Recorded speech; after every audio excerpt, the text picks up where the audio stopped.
There are many restaurants which have delicious food. Today, I will tell you some restaurants nearby our academy. The first restaurant is a chicken restaurant called Noko Chicken.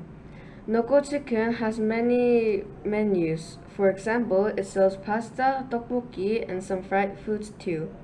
It has 4.8 stars out of 5, which is very high. The price is not that expensive, so you could enjoy it without burden. The open time is 11:30 a.m. and it closes at 12 p.m. The second restaurant is a jjajangmyeon restaurant called Kwon Senseng. Kwon Senseng has been introduced in a program which tells viewers some restaurants.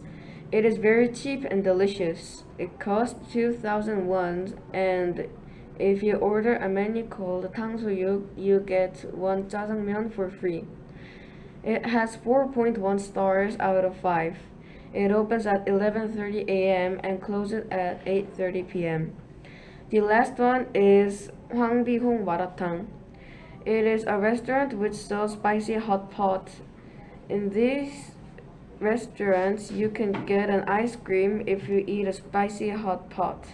It opens at 11 a.m. until 9:30 p.m. Students like it and you can choose the spicy step. Today I introduced you some restaurants nearby our academy. Thanks for listening.